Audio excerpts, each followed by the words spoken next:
A very warm welcome to everyone in Alpha Value Consulting webinar series AlphaSpark.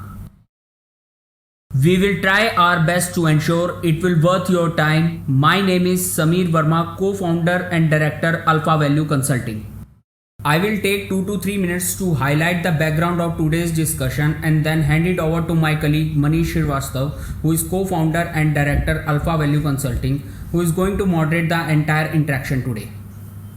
I believe we all know that in the past few months, businesses around the globe has been severely disrupted by the COVID-19 pandemic. As a result, companies have lost half of its sales where the cost is constant, which may force to corporate to plan and revamp entire cost structure and entire business model. However, today's remote working scenario has accelerated the footprints of software as a service SaaS model. Clients are still focusing to have more values at a less cost, and the companies need to segregate low values and high values activities and deploy their resources accordingly. So today we have privilege to have Gary Cokins with us, who will guide how enterprise performance management has evolved from being an accounting software in early 70s then to spreadsheets, now ERP in the cloud SaaS settings, which is setting new standard. Further, we opt in having the what all value adding activities can be adopted to meet the client's requirement to improve overall organization performance and deliver better and lasting results for all the stakeholders. So be well informed. Over to you, Manish. Yeah, thank you, Sameer. So I am Manish Srivastava, co-founder and director, Alpha Value Consulting. Today we have with us Mr. Gary Cokins, who is an internationally recognized expert, a speaker and author in advanced cost management and performance improvement systems. He is the founder of analytics-based performance management LLC. Gary began his career with Deloitte Consulting and worked with KPMG and SAS Consulting. He has authored various books like Activity-Based Cost Management, Performance Management, and Predictive Business Analytics, and many more. So please welcome Gary Cokins, who is our special guest today in the very first edition of AlphaSpark. Over to Gary. Thank you, Manish and Sameer. It's a pleasure to basically present a brief presentation about enterprise and corporate performance management and analytics. And if people would like to read more, because this will be a short webinar, you can go to my website at www.garycokins.com, G-A-R-Y, C as in clock, O-K-I-N-S.com. And in the tabs, there are free downloads on many of the topics I'm going to discuss here. Just a little bit more on my background. My education was actually in operations research and industrial engineering at Cornell University. And then I did my MBA at Northwestern University's Kellogg School of Management in 1974. I am 71 years old, but I feel like I'm 41. And I was raised in Chicago. I think careers have a lot more to do with luck and circumstances than being smart and competent. I had a lucky break. In 1988, KPMG struck an exclusive contract with Harvard Business School Robert S. Kaplan. And maybe many of you will recognize his name from the Kaplan and Norton Strategy Map and Balance Scorecard, which I'll talk a little bit about. But he did the pioneering work in activity-based costing. And early in my career, at age 27, I was a division controller in Milwaukee. And that's where I then went to Deloitte. But I got recruited to KPMG. I learned how to implement activity-based costing, which applies in probably 90% of organizations. Unfortunately, not many in India. That's a problem to talk about because there's just too much emphasis on external financial reporting for statutory in India, not enough on internal management accounting that line managers and executives need for insights in making better decisions. But the net result is I wrote a book that led to more books. And so my career then sort of became a trainer and educator. So what would you like me to talk about next, Manish? So you had a fantastic career and a lot of the experience you had. And we would like to hear from you, like how the enterprise performance management adds value to the entire organization, like how it brings efficiency into the organization. Yes, there's a lot of confusion and lack of consensus about what is corporate performance management or what is enterprise performance management, and they're synonymous. They're really the same thing. And people confuse it with performance management of the human resources and personnel function. You know, it's much broader. It's a much larger umbrella. And the good news is this: enterprise and corporate performance management are really not new methods that people have to learn about, but they are existing methods that many people who are listening are already familiar with. You've read about them. You may have actually implemented a few of them in your organizations. The problem is for those who have implemented them, and in a few minutes I'll go through all these methods because they're like gears in a machine. They're to be integrated. The problem is they're implemented in isolation of each other. So there's planning and budgeting people part of the building. There's profit analysis, another part of the building. The risk management, other part of the building. Lean management process, other. You get a lot more power and synergy when you integrate these like the gears in a machine, and even more power when you embed analytics into these methods, analytics of all flavors, regression, correlation, clustering, segmentation. And I know some of the listeners, you took those courses in college in analytics and statistics. You just wanted a passing grade and get out of there. You know, well, sorry, it's here. But the good news, you don't need to get your textbooks out and refresh how to do that, but you do need skill sets in your organization that do have those capabilities. So Manish, would you like me to talk about what are the forces that have led interest in performance? Sure. We want to listen from you, like what are the forces, as well as like basically what I understand, it is majorly like an integration that is more needed. The system does not have to work in solos, and they have to make an integration and then only it can work. Great. So please talk on like what you're saying. So the way I look at it is because these methods have been around for decades, some even before computers, why has there been interest in the last 5 or 6 years in this? I'll go through, I think, maybe 7 or 8 forces. The first one is strategy execution failure. Most executives are quite good at formulating the strategy, or they'll bring in a high-end consulting firm to help them. Their big frustration is failure to execute the strategy. And that's where basically strategy map, balance scorecard, key performance indicators, come into play. Because once you have good measures, because what if you can't measure it, you can't manage it. And you get what you measure. Then you can align the behavior of the managers and employee teams with the executive team strategy. The second problem has to do with accountability. There's no place to hide. You will be measured, you will be monitored. Doesn't necessarily mean your job's at risk, but it could adversely affect your salary increases or being promoted to higher level jobs. Another reason is rapid decision making. In the past, you could test and learn and have meetings in conference rooms with your supervisor.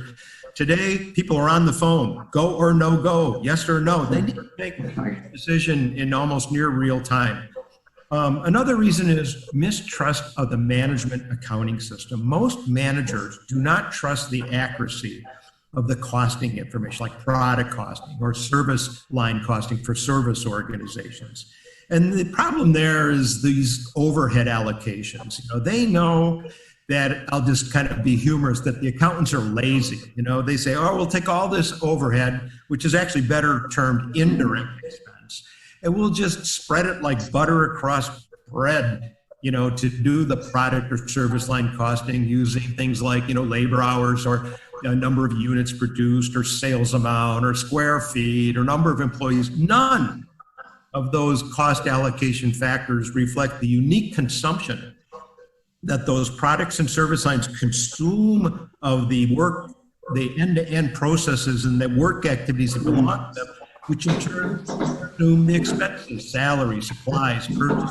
So that's where activity-based costing comes in, because it resolves that by basically disaggregating those indirect cost pools and tracing and assigning them on a cause and effect relationship.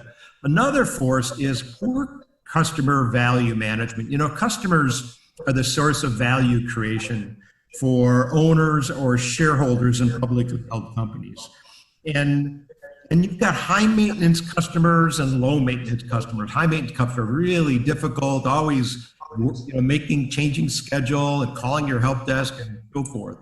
So what's really necessary is to really understand profitability by each customer. And that means the CFO and the accountants have to not only measure the product and service line costs, but go below the product gross profit margin line. I'm talking income statement, profit and loss statements, and include, selling, marketing expenses, channel distribution expenses, cost to serve of customers to get a profit and loss statement by each customer. And it's always shocking because with this greater accuracy, companies will discover, wow, we thought our largest customer was the most profitable. They're not. They may even be unprofitable because they're so diminished.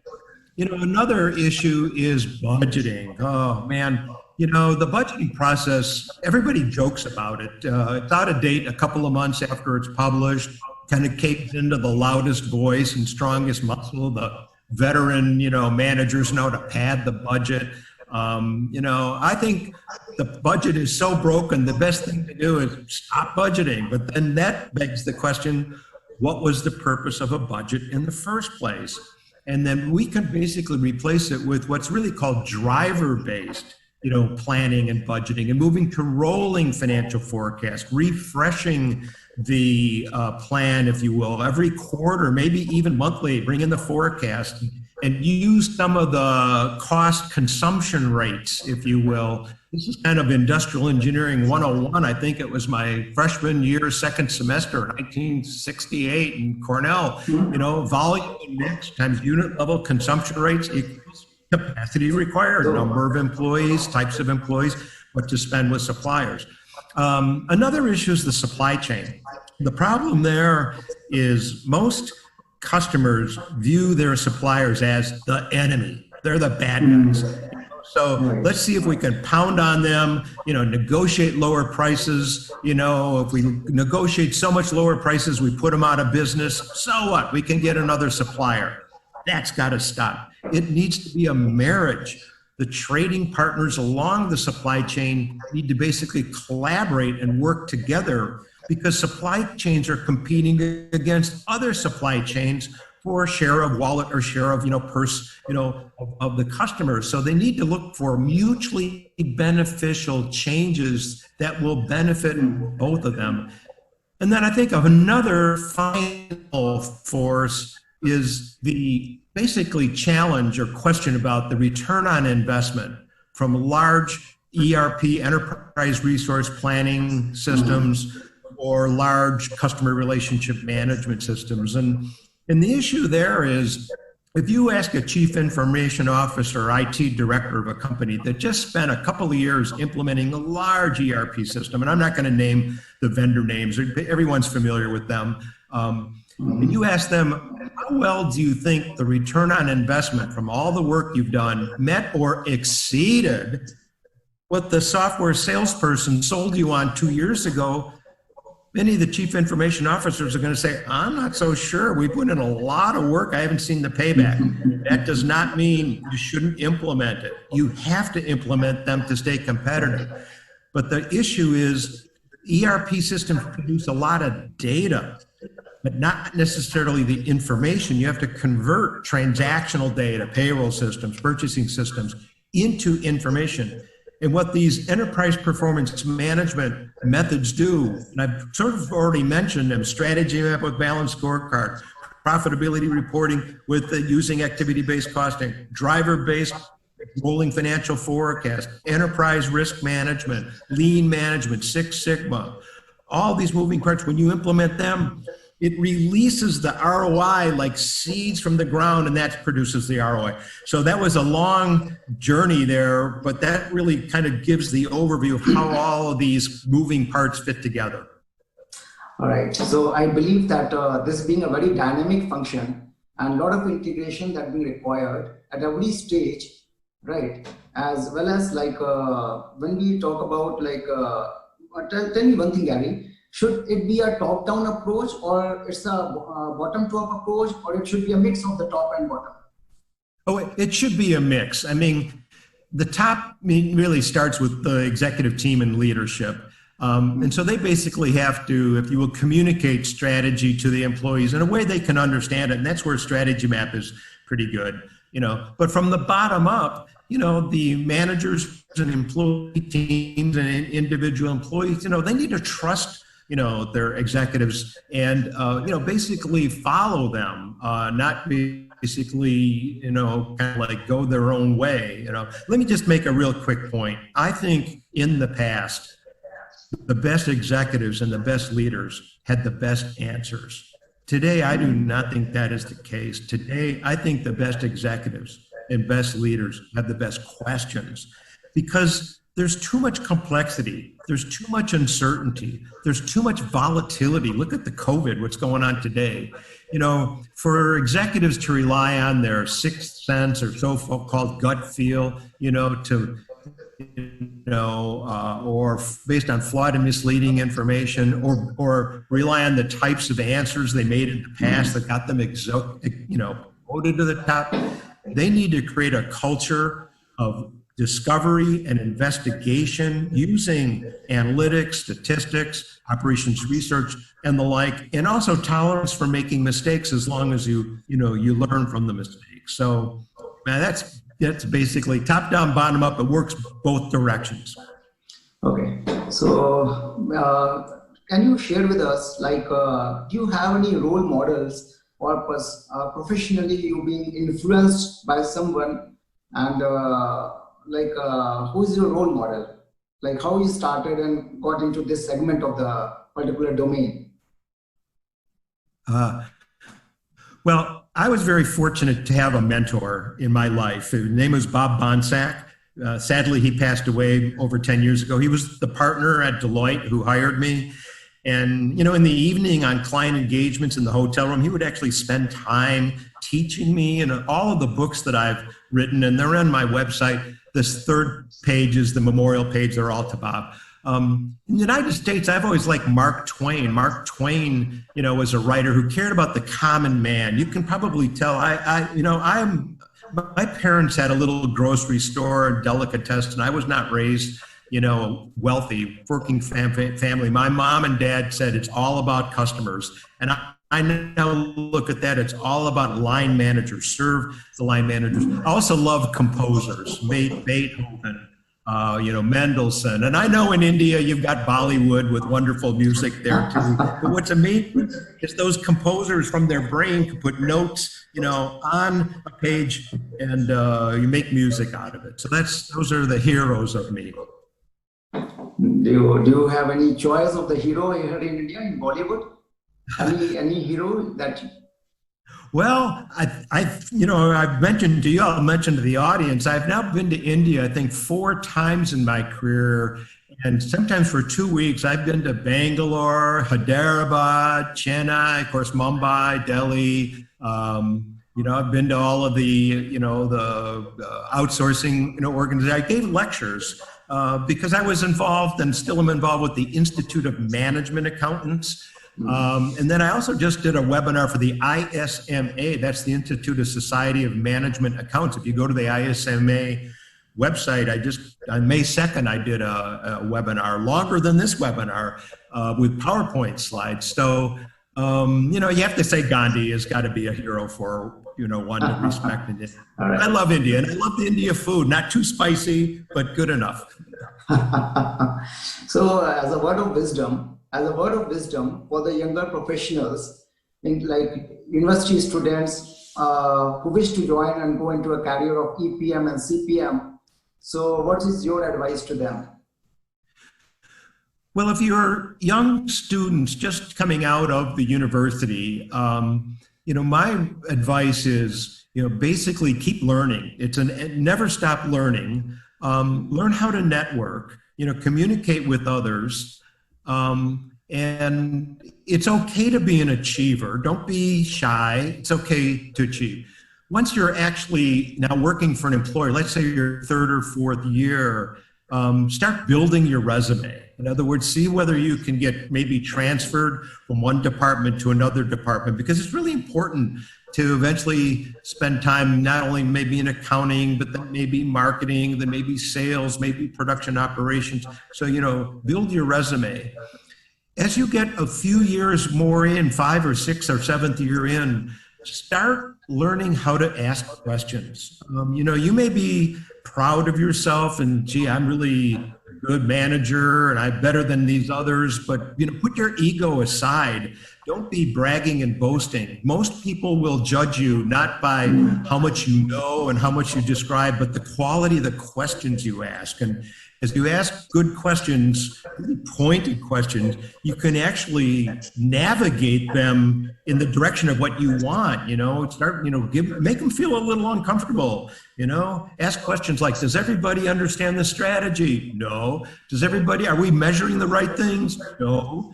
Are our costs accurate? No. Do we know which customers are more attractive to retain, to grow, win back, acquire, which types are not? No. Well, those questions is how you're going to actually create some discomfort in the people you're talking to. And they're going to say, well, how would we do that? Well, now you can start showing off your skills.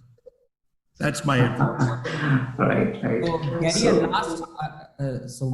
Gary, a last point that we want to understand. Do you think managers still need to improve their skills and behavioral position? Well, yes, the managers all need to, it's a continuous learning, but I want to move on to something we talked about before we did the webinar. And I think it's the obstacles and barriers that are slowing the adoption rate of these various methods. And there's sort of 3 levels. One of them is IT related, dirty data, low quality data, or maybe disparate computer hardware. So people have got Dell equipment, IBM equipment, Hewlett-Packard equipment, but the IT can solve that. They know they've got techniques like to clean the data, extraction, transform, and load. ETL can do that.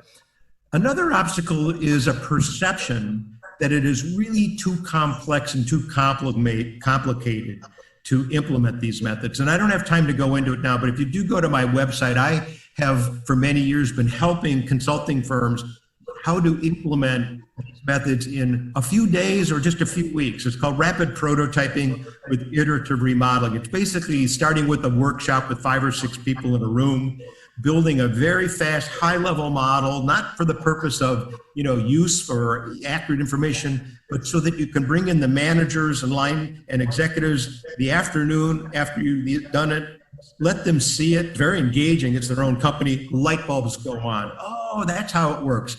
That's how we could basically see all these things. And then you do a few iterations. It doesn't take 6 months to a year to implement ABC. So this perception, that's another issue. But the real obstacle, Manish and Samir and the audience, has nothing to do with technology or software. It's all people. It has to do with resistance to change, for example, and that's human nature. People love the status quo. Only babies like, change of their diapers. Another issue is fear of being measured or fear of being held accountable, or fear of others knowing the truth. Sometimes a department, like a sales department or product line doesn't want other people to know that their product they're selling is really less profitable when everybody thinks it's more profitable. Another one is weak leadership. There, I said it, maybe not all the executives, have all the answers. So what this means is the big obstacle is really requires change management, behavioral change management. And regrettably, almost everybody that's listening to me, you don't have degrees in sociology or psychology, you're basically bean counters, or you're what I call you're Newtonian, like Isaac Newton, the physicist, to you, the world's a big machine. Just give me the gears, the pulleys, the levers, the dials, You've got to be a little bit like Charles Darwin, Darwinian, sense and respond, it's about people. So that's basically my advice. Can you tell me one thing, like the strategies that you are talking about may be very useful for the companies which are matured companies, right? But there may be companies which are not so matured enough, and it may be like 4 years, 5 years down the line, they have just traveled. So as a word of caution for them, like what sort of advice you want to give, and any value addition your particular consultancy can bring in for them or not? Well, for early startups, I actually believe that most of these methods I just described can even apply to a brand new company, even if it's only got 5 or 10 employees, in the early months, of the startup. You still want to basically at least have some fundamental measures, because you want, what KPIs are, key performance indicators, are really, definition is monitoring the progress towards accomplishing the strategic objective. And that's really what any organization is going to have, objectives. What's our next step? We could goals or objectives. And you want to kind of have some sort of metric, like what's our goal?